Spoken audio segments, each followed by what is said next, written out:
황제의 나라인 명이 주변 국가들을 신하국으로 삼아서 그 나라의 통치자를 국왕으로 임명하고 그가 지배하는 땅을 보호해 주는 것이었습니다. 그 답례로 신하국은 명에 사신을 보내서 조공을 바쳐야 했던 거죠.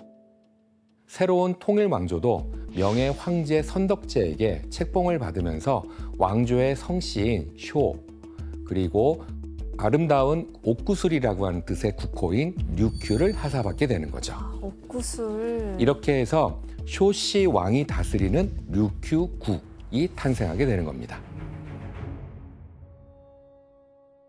혹시 근데 류큐국은 왜 스스로 신하의 나라를 자처를 한 거죠?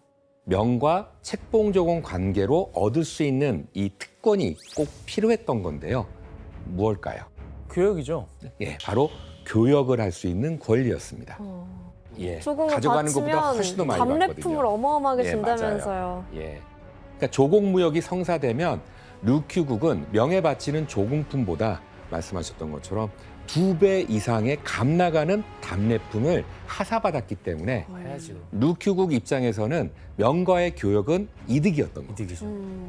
게다가 류큐국은 여기서 한 발 더 나아가서 명에게 각종 특전을 지원받게 됩니다. 야, 특전? 다른 교역국들이 육로만을 이용해서 교육을 할 때 류큐국은 해상 교역을 독점하게 되는 거죠. 우와. 네. 류큐국은 명과 명의 조국인 조선, 일본, 동아시아 전역을 대상으로 아시아 각지의 무역 사절선을 파견했었습니다.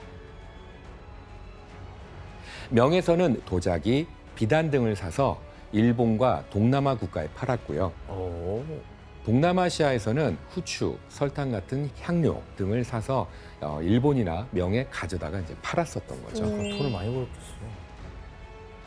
이건 중국에서 귀국하는 나하항의 무역선을 그리고 있는데요. 무역선 안엔 동남아시아와 명에서 가져온 진귀한 보물들로 이제 가득했다고 합니다. 이처럼 중개무역으로 큰 부를 축적한 류큐국은 15에서 16세기 초반에 걸쳐서 전성기를 이제 누리게 됩니다. 이렇게 나라가 세워진 이래 황금기를 맞이한 류큐국은 경제적 번영을 밑거름 삼아 독자적인 국가로 성장해 나갔다라고 볼 수가 있죠. 그럼 여기서 한번 문제를 내보도록 하겠습니다. 네. 16세기 후반 160여 년간 이어진 류큐국의 평화를 위협하는 사건이 벌어지는데요. 무엇일까요?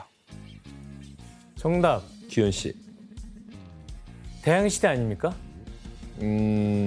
아직은 조금 아닙니다. 아직 아니고. 오답입니다. 정답. 이거 규현 씨가 되게 좋아하는 연도인데 1592 임진왜란? 아닌가요? 네, 임진왜란? 제가 좋아하는 연도는 아니에요. 1592 맨날 얘기하시잖아요. 아니, 그 해를 정말 끔찍한 그 왜 연도를 좋아하는 거예요? 자주 아니, 좋아하는 게 아니에요. 잘 기억을 하고 있다. 예, 기억을 하고 거죠. 있는 거예요. 예. 그렇죠, 그렇죠. 규현 씨가 잘 기억하는 연도.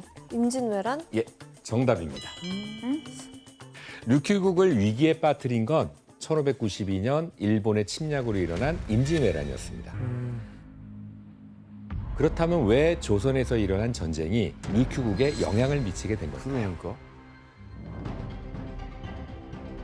무슨 상관이지? 육춘. 거기까지 내려갔지. 한참 아닌데. 네. 1590년, 즉 임진왜란이 일어나기 2년 전, 네. 일본의 패권을 두고 치열한 내전을 벌였던 그 전국 시대를 통일한 인물이 한 명 등장하죠. 도요토미. 예.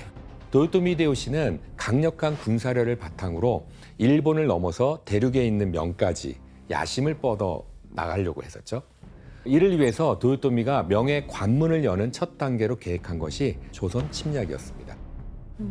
도요토미 히데요시는 조선 침략을 위해서 강력한 군사력을 보유했던 사츠마에게 1만 5천 명의 병사를 보낼 것을 지시하게 됩니다. 작가님, 우리 사즈마는 어떤 곳이죠? 당시 일본에서 가장 강한 지역 중에 하나인데요. 일본에서 처음으로 대포가 전래되었던 곳이기도 하고 조총의 대량 생산이 가능한 곳이기도 했어요. 또한 오랜 전란 시대를 거치면서 병사들이 단련되었기도 했고요. 한마디로 표현하면 신식 무기를 보유한 데다가 실전 경험까지 갖춘 곳이었다고 보면 돼요. 하지만 전국 시대를 겪으면서 재정이 좀 피폐해져 있었거든요. 그래서 군역 부담을 나눠질 것을 이제 물색하게 됩니다. 그 과정에서 눈에 띈 것이 바로 류큐국이었던 거죠. 그러니까 해상으로 굉장히 가까워서 그런 거 아닐까요? 예, 맞습니다. 그래서 1591년 10월에 사츠마는 류큐국에게 서신을 보내게 됩니다. 히데요시가 류큐국과 사츠마의 병력 1만 5천 명을 동원하라고 명하셨다. 그러나 류큐국은 멀리 있는 나라이고 일본군의 전략에 익숙치 않다. 따라서 병력 동원에 류큐국은 면제해주겠다. 대신 7천 명의 병력이 먹을 10달치 식량을 준비하라. 갑자기 뭐야? 배보다 배꼽이 큰가요? 그러니까 갑자기 그 먹을 거를 저렇게 많이 달라는 거. 갑자기 그냥 삥 뜯는 느낌인데요. 그렇죠. 속된 말로 말을 하면은 예. 이뿐만 아니라 군자금으로 필요한 황금 8,000냥까지도 상납하라고 요구를 했어요. 갑자기요? 아니, 교수님 그럼 이런 요구를 받은 류큐국은 그걸 해준 거예요? 그러니까 류큐국 입장에서는 고압적인 태도도 좀 황당한데다가 남의 나라 전쟁을 좀 도울 이유도 없는 거죠. 괜히 끼어들었다가 괜히 엮일 이유가 없는 거죠. 게다가 일본이 침략하려는 조선은 류큐국의 오랜 친선 국가이기도 했습니다. 진짜요? 예. 그러니까 교류가 있었어요. 여러분이 류큐국의 왕이라면 어떤 선택을 했을 것 같으세요? 명나라에 연락해요. 지금 사츠마본에서 지금 그쪽 친다고 하는데 도와달라고 하는데 이거 좀 아닌 거 아니에요? 네, 아닌 거 아니에요? 얘기할 것 같아요. 예, 맞습니다. 그렇죠. 결국 안 도와준다는 얘기네. 네. 그러니까 류큐국은 고민 끝에 1592년 일본의 조선 침략 계획을 명에 알리게 됩니다. 이후 아시다시피 외라는 이순신 장군과 의병들의 활약 그리고 명예 참전으로 약 7년간 이어지다가 도요토미 히데요시의 죽음으로 이제 끝나게 됐었죠. 그리고 일본엔 도쿠가와 이에야스의 에도 막부가 들어서게 됩니다.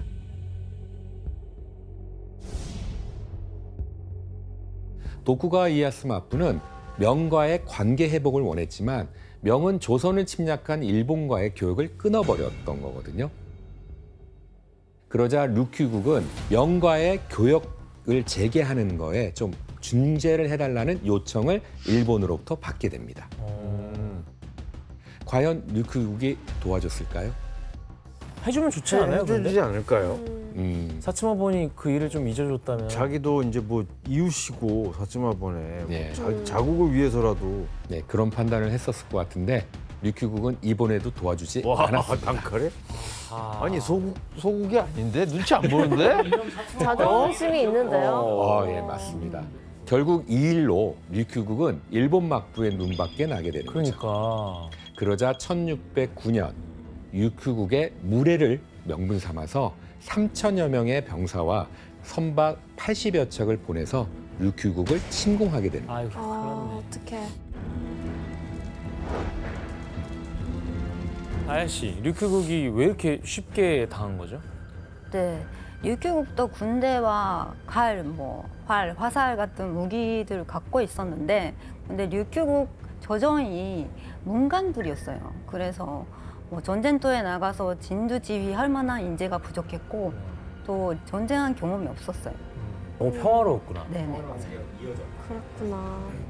그런데 이제 사츠마본에게 무력으로 짓밟히던 류큐국에겐 의지할 곳이 한 곳 있었죠. 명나라죠. 그렇죠. 하지만 명이 류큐국의 침략에 대해서 아무런 군사적 개입도 안 해준 거였어요.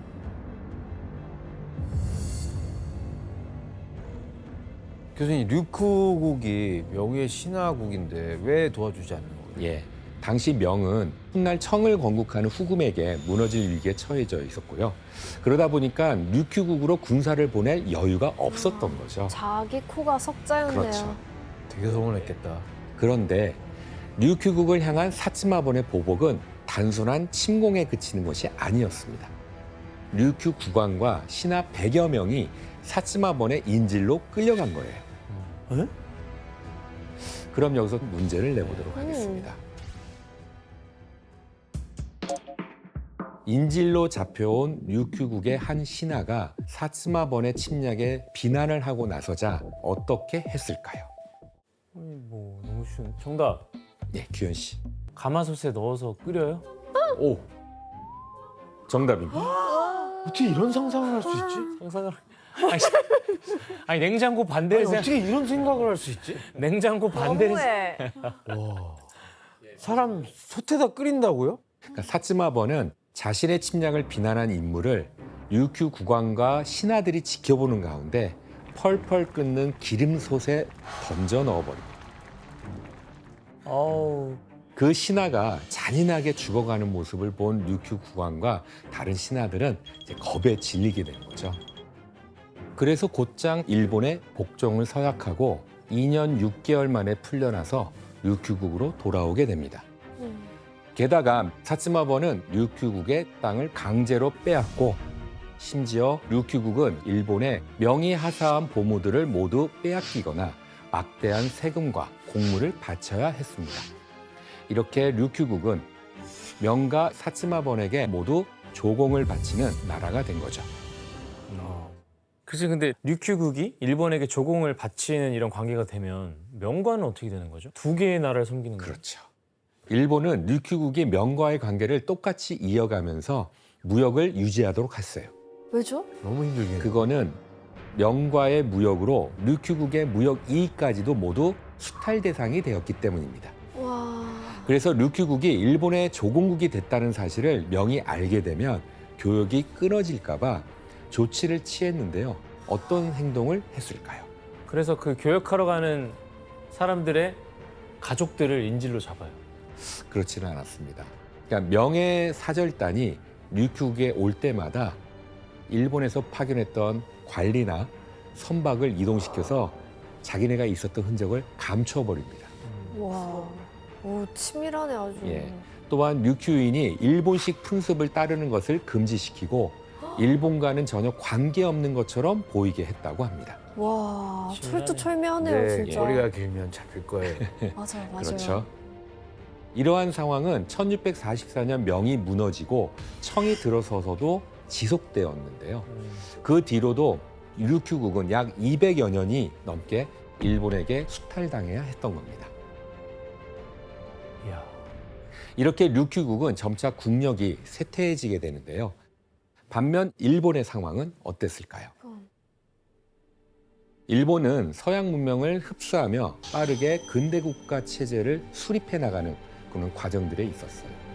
그리고 1868년 이른바 메이지 유신을 시작하게 되죠.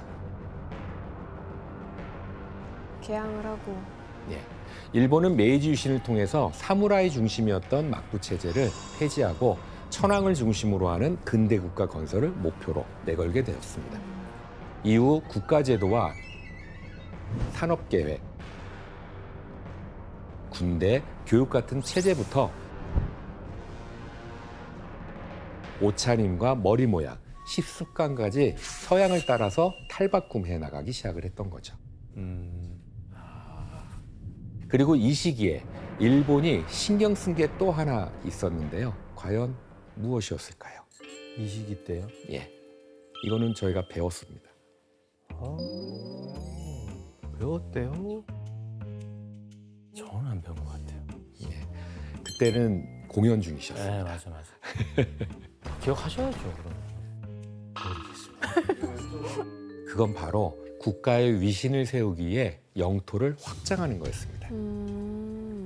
그래서 류큐국을 확실한 일본 땅으로 만들어야겠다고 생각하기 시작을 한 거죠.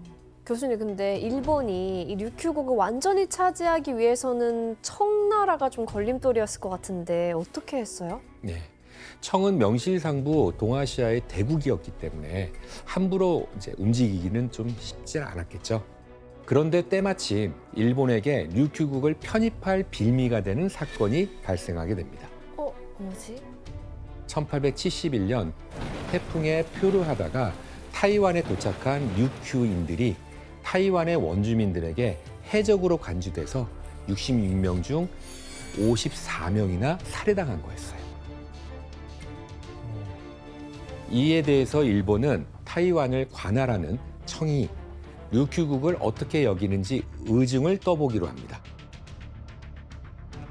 그건 바로 일본이 일본 국민에 속하는 류큐인을 살해한 타이완 원주민을 청나라에게 징벌하라고 요구하게 된 거죠. 청나라 입장에서는 오히려 이 류큐국이 자기네 그 신화국인데 갑자기 일본인이라고 하면 뭔 소리야 이럴 것 같은데. 그러니까요. 당연하죠. 언제부터 일본인이야? 예. 황당해할 것 맞습니다. 그러니까 신화국의 사람들을 갑자기 일본인이라고 하는 것도 좀 어. 황당하고 당황스러운데 네. 자국민이라면서 책임까지 물으라고 하니까 사실 좀 어이가 없었겠죠. 아, 게다가 사건이 일어난 지역은 청의 행정력이 미치지 않는 타이완 원주민 지역이었어요. 그래서 청은 그 어떤 책임도 질 이유가 없다고 일본에 전달했습니다. 맞지, 그게 맞지. 그게 맞는 거죠. 그럼 일본 입장에서는 그럼 류큐 너네 신화 아닌 거다 이렇게 나오는 그렇죠. 거죠? 그 논리인 거죠. 그래서 일본은 청을 도발하기 시작을 합니다. 1872년에 류큐국을 류큐번으로 그리고 국왕을 번왕으로 이제 낮춰서 규정을 합니다. 이 말은 곧 류큐국을 일본의 지방 행정구역 중 하나로 만들어 버리는 거였죠. 아, 이 일을 류큐 처분이라고 합니다. 이때 청의 강력한 반발이 예상됐지만 생각 외로 큰 반발은 없었어요. 아저씨, 청이 왜 이렇게 순순히 일본의 도발을 그냥 받아들인 거죠? 네, 당시 청나라가 태평 전국의 번기를 진압하는 것 때문에 힘이 빠진 상태였고 또 러시아와의 사이에서도 영토 분쟁이 있었고 또 프랑스와 사이에서도 베트남으로 가지고 분쟁이 있었고 막 그런 상태에서 류큐국에 대한 것도 안타깝지만 직접적으로는 국방에 관계가 없다라고 생각해서 나서지 않았던 것 같아요. 청에게 반발이 없자 일본은 이제 어떻게 했을까요? 류큐를 완전 자기 걸로 만드는 거죠. 그렇죠. 근데 이제 그 전에 또 조심스럽게 또 한 번 청을 떠보기로 합니다. 어떻게? 뭐 또 사건이 있나요? 예. 일본은 타이완 원주민 지역이 청의 관할이 아니라고 했다는 핑계로 1874년 5월 타이완을 직접 침공하게 되는 거죠. 타이완까지 이제. 일본은 타이완에 3천여 명의 군대를 파견하게 됩니다. 전쟁 결과는 당연히 서양식 총을 든 일본군의 승리였겠죠. 상대가 안 되지 뭐.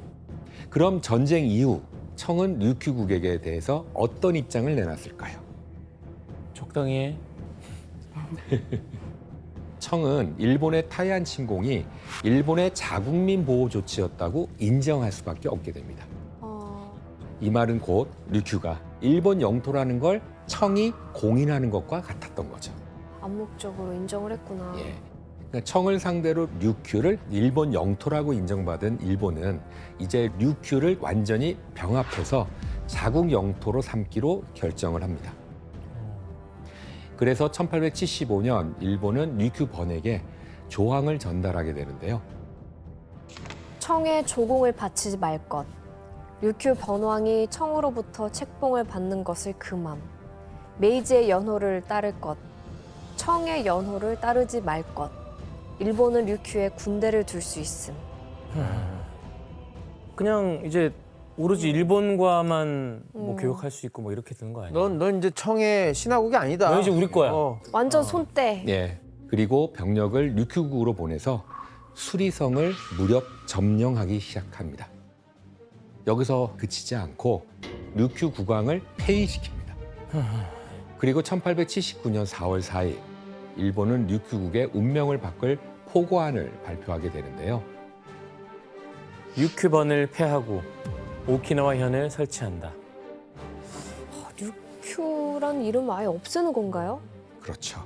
일본은 류큐국의 정체성을 바꾸기 위해서 450년간 쓰여온 류큐라는 이름을 없애고 오키나와라는 새로운 이름을 부여하게 된 거예요. 그때 생긴 단어군요. 예. 이것을 제2차 류큐 처분이라고 말을 합니다. 이로써 일본의 오키나와가 탄생하게 되는 거죠.